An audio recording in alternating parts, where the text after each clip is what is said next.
Millions of people are infected with the virus across over 200 countries and territories around the world. And it was caused by a cover-up in one country.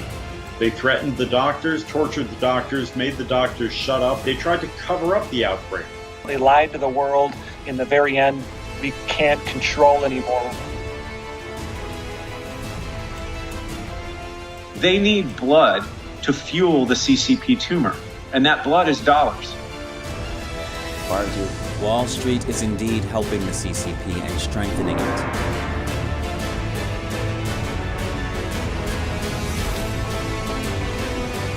Be careful raising a baby tiger, because one day it will grow up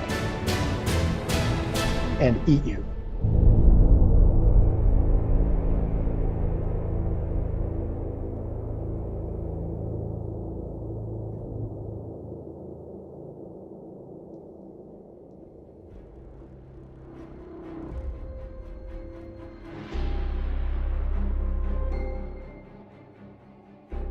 Let's start with Wall Street.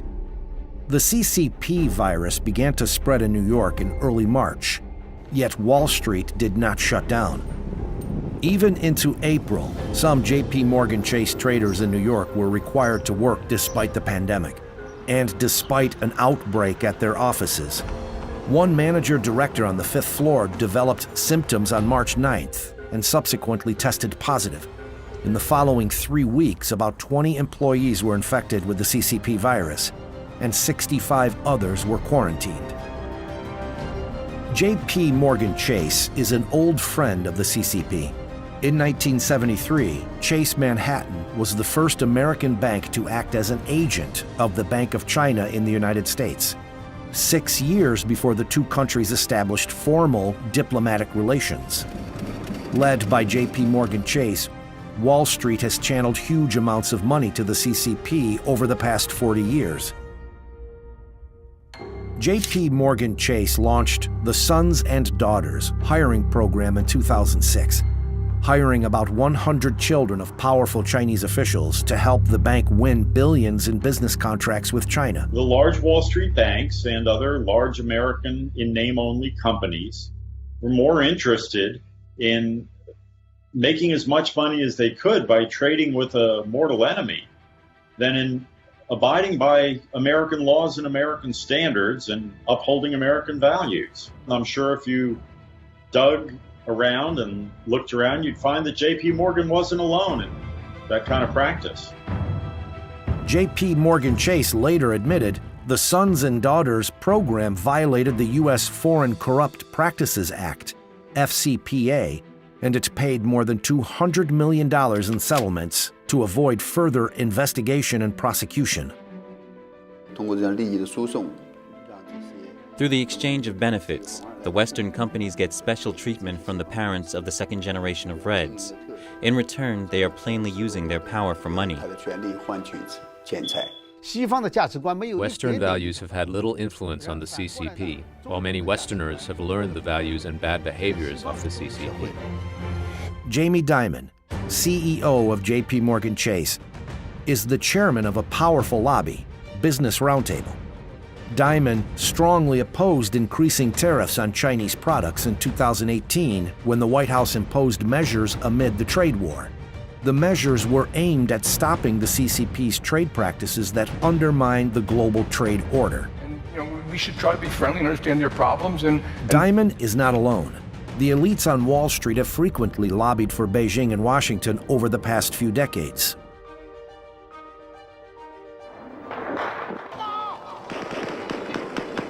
The Tiananmen Square Democratic Movement was blood-washed with tanks and machine guns in 1989 by CCP troops. After the Tiananmen massacre, the West imposed strict sanctions against the Chinese regime. Whether to make China's most favored nation status conditional on human rights was repeatedly debated in Congress, but the U.S. granted China the status every year in the 1990s. There was also a view that if we had better relations with China, a stronger, more self-confident China, it would be an international stakeholder. I remember talking points that also it would open up China. If China was wealthier, it would move in the direction of democracy. This was the way that we could overcome the human rights advocates in Washington. In 2000, Robert Rubin, then U.S. Treasury Secretary with a Wall Street background, facilitated the Clinton administration's support for the CCP to join the World Trade Organization. If it had gone with a general moral standard, the U.S. should not have cooperated with a regime like the Chinese Communist Party. For example, we all know that South Africa had an apartheid system, but under strong pressure from the American people, American and other Western companies withdrew their capital from South Africa. This divestment actually led to the collapse of the apartheid regime and resulted in true democracy in South Africa.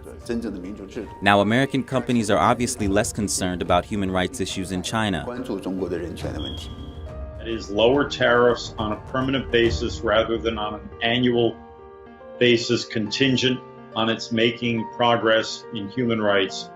This decision will go down as the most consequential and the most dangerous mistake in history.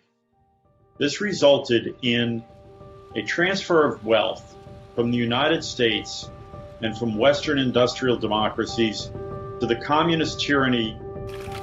After Wall Street helped China enter the WTO, big corporations started shifting production lines to China to take advantage of cheap labor. Then they sold the goods back to the United States.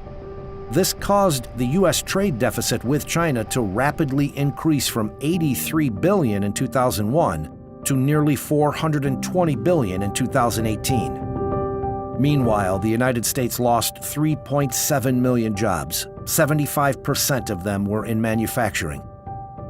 And the rest of the West, moving manufacturing, banking. We moved manufacturing, showed them how to manufacture, gave them our best practices in the plants. We helped them with their laboratories. So we've basically taught them all the ropes that we know from an economic perspective, but you have to understand from the Chinese Communist Party perspective, it's like, give us all this information, give us all this technology, give us all this know-how so we can learn how to unwind you and to weaken you. Every major American industrial corporation outsourced and moved its industrial production to China. Maybe not 100% of it, but a good piece of it. They saw replacing well-paid American labor with cheap Chinese labor boost their stock price. They were driven to do this by the Wall Street financiers. They squeezed American companies to move offshore as a way to boost share price, to boost profitability. And this was, on one hand, Wall Street's direct culpability in our dependence on China and the gutting of American manufacturing. The CCP's exports have increased by about 7 times, and its GDP has increased by more than 4 times since its entry into the WTO. The CCP has also obtained the financial power to expand its global political influence. As we know, many of these enterprises are actually foreign exchange earning-oriented enterprises that export to the United States and Europe, including the United Kingdom. The foreign exchange obtained by these exports is actually compulsorily purchased by Chinese state-owned banks. They give the Chinese companies the same amount of RMB, and they keep the foreign currency in the hands of the Chinese government. Then the CCP uses this foreign exchange reserve as a tool for international exchanges that threaten the United States, for example, to support Iran, North Korea, and Venezuela. Every time, in good faith, we extend them an opportunity to join our trading organizations and to take part in world commerce. They do just the opposite. They exploit the institutions that we put in place. They steal our technology. They extort our businesses who try to open up in work and have access to their markets. And at every turn, they're working against and undermining our way of government and our way of life. China has not developed along the planned trajectory. global freedom indexes once again ranked China as one of the lowest in the world in 2019.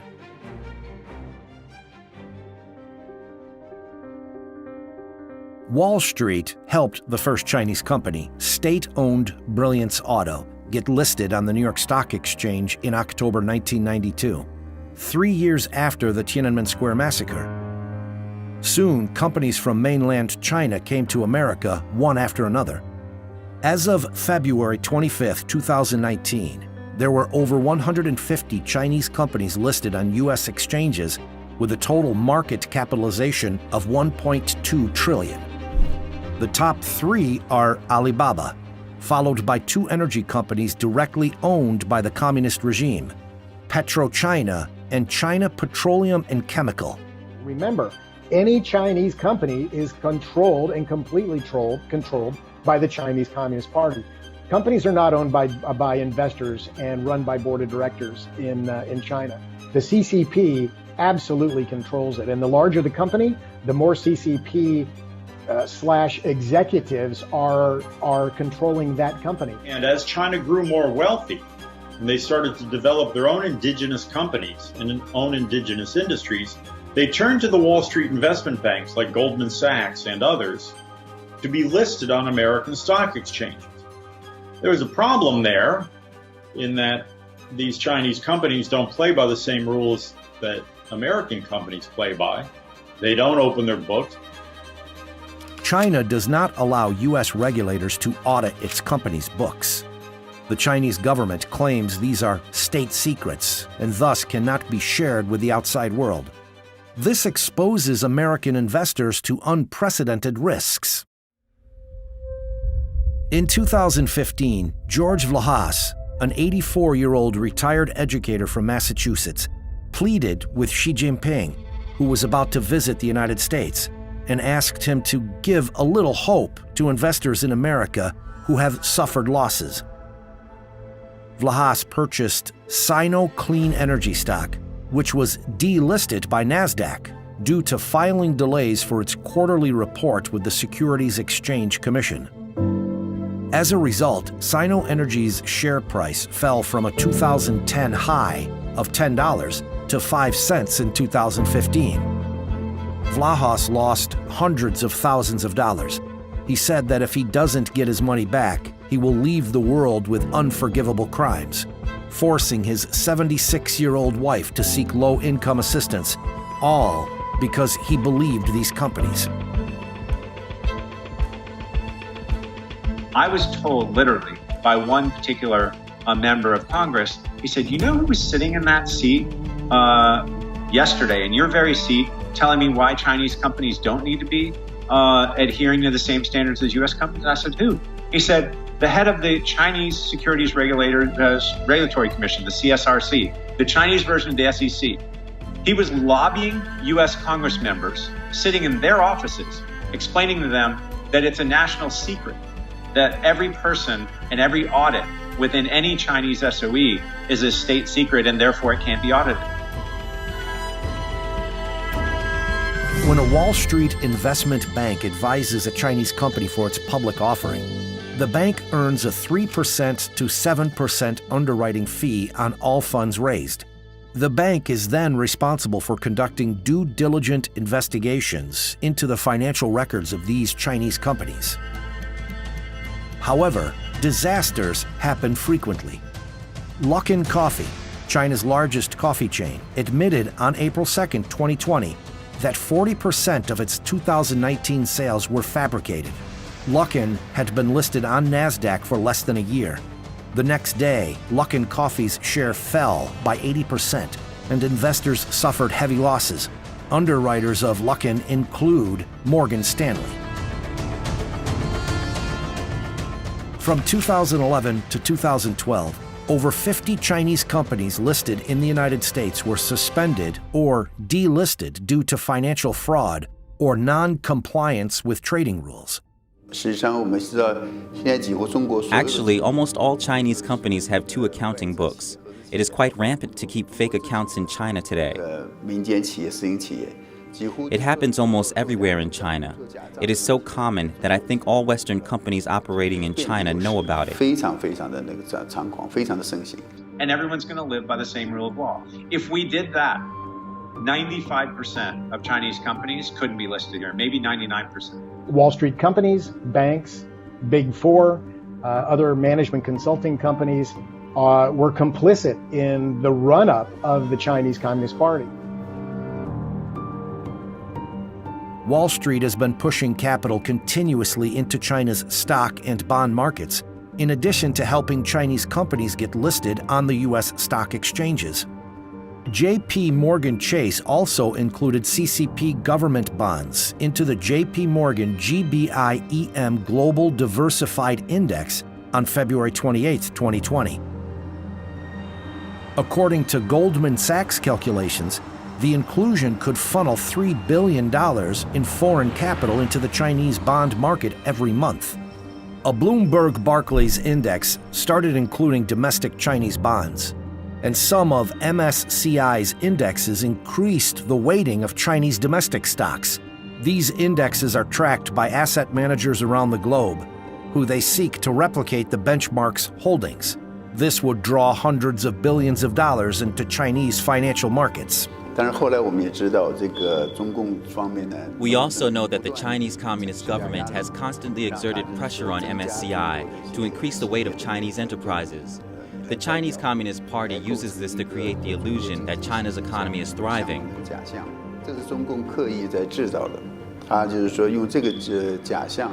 The illusion has been used in exchange for the legitimacy of its regime and to attract more funds from other countries.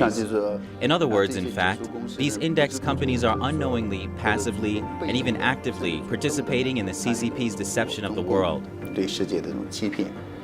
One MSCI index includes 234 Chinese A-share companies, companies listed on Chinese stock exchanges. The companies include Hikvision, that provides surveillance cameras for Xinjiang concentration camps, and state-owned AVIC, Shenyang Aircraft Company Limited, which manufactures fighter jets for the CCP military. Meanwhile, the CCP military regards the U.S. military as its #1 imaginary enemy. And they call us their enemy. And they say that they are at war with the United States and the West. When you look at who owns those stocks, and they are completely owned by the Chinese Communist Party and what they stand for, which is oppression, human rights violations, and so on. Now, the management of the Federal Retirement Thrift Investment Board has decided to track the MSCI index. This means that a portion of the $600 billion managed by the organization will flow into Chinese stocks, providing funds to companies that endanger U.S. national security and help the CCP suppress human rights. They're building the facial recognition software for the techno-totalitarian surveillance system that the Chinese Communist Party needs to maintain its grip on power, and which it's now exporting to other countries around the world. These are the kind of companies that American capital, American dollars, are being fed into by Wall Street bankers. The support from Wall Street for the CCP has obviously made it possible for the CCP to spread its ideas of communism and spread the way it governs to the world, and endangered the world. MSCI indexes also include the Chinese company Tencent, which owns the social media giant WeChat. WeChat has long helped the CCP monitor dissidents. During the epidemic, several doctors in Wuhan were suppressed by the police after exposing the truth of the virus's spread on WeChat. Kind of laying from the beginning of the process, their cover-up, how they went and imprisoned scientists who dared speak the truth, how they destroyed samples, how they lied to the world, to the WHO, to the United States, and really allowed this thing to grow into something that, in the very end, we can't control anymore. We're just reacting to on a worldwide level. America's political and economic elite once held that helping China's economic development would eventually make the Chinese Communist Party change its pattern of behavior. Has the nature of the CCP changed over the past 40 years since the establishment of diplomatic relations between China and the United States? China has not become more democratic, it has not become more peace-loving, and it has not become more Western. It is deeply hostile to the United States and to Western values and the values of Western civilization. The people in the Communist Party ruling elite of China are highly nationalistic, and they dream of a world in which the Chinese Communist Party's totalitarian power is extended on a global scale. The CCP is the most brutal regime in the world. It has murdered over 65 million Chinese people under its various political campaigns, according to estimates in the Black Book of Communism. This death toll exceeds the sum of both world wars. The causes of death included political cleansing, the Great Famine, and the Cultural Revolution. Beginning in the 1990s, the Chinese Communist regime, with the help of Western funds, has transformed itself into an economic power and moved toward its dream of dominating the world. In the past few years, thousands of Christian churches have been demolished. A mass number of Uyghurs have been imprisoned in Xinjiang's concentration camps, and an independent international tribunal in London ruled that the Chinese Communist Party has, for decades, been running a large-scale organ transplant industry, using organs harvested from prisoners of conscience, such as Falun Gong practitioners. It's actually crazy what they do. And again, we give them passes. Can you imagine if you explain to someone that you're doing business with a regime that has more than 1 million prisoners of conscience locked up and is executing live organ harvesting on this population of political prisoners on a daily basis? You have to understand, Chinese communism is extremely evil. Extremely evil. You've got this history of human rights violations, and then you have a strategy that is a war-founded or a war-placed strategy against the West. So why would you ever, if you understood that, why would you ever want them part of a World Trade Organization? So the Chinese Communist Party has a saying, be careful raising a baby tiger, because one day it will grow up and eat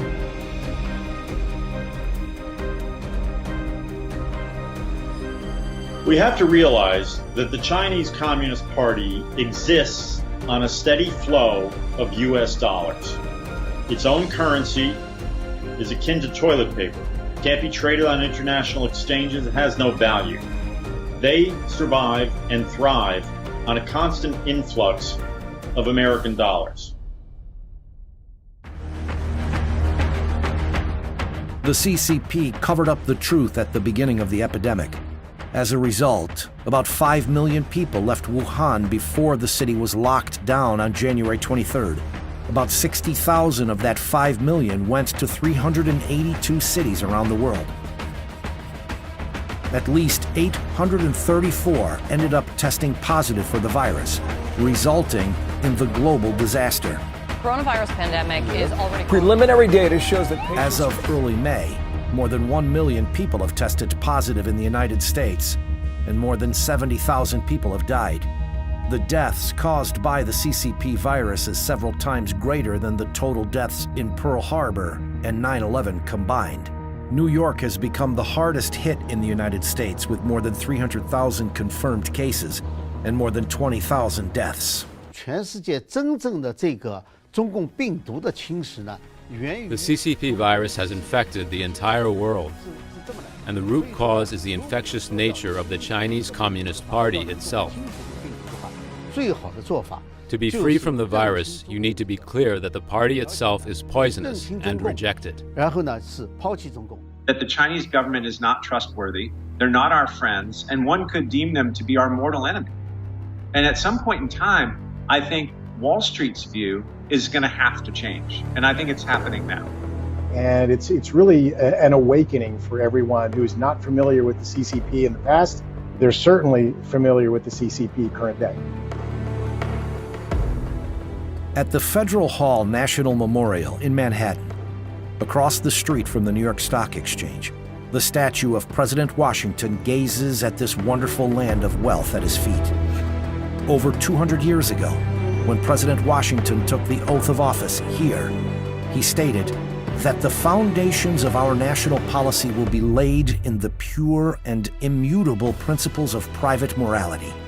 He said piously, "Since there is no truth more thoroughly established than that there exists in the economy and course of nature an indissoluble union between virtue and happiness, between duty and advantage, between the genuine maxims of an honest and magnanimous policy and the solid rewards of public prosperity and felicity. Since we ought to be no less persuaded that the propitious smiles of heaven can never be expected on a nation that disregards the eternal rules of order and right, which heaven itself has ordained." For more than 200 years, the United States has been regarded as a beacon and hope by people around the world seeking freedom. Wall Street not only represents this short, narrow street, but is also synonymous with the U.S. capital market and world financial center. Wall Street has carried many American dreams since the Gilded Age. The limit of dreams is probably the starting point of greed. The pandemic has paused everything in this magnificent, charming, and glorious capital. At this challenging, special time, people need to ponder whether they want to dance with the devil or walk with gods.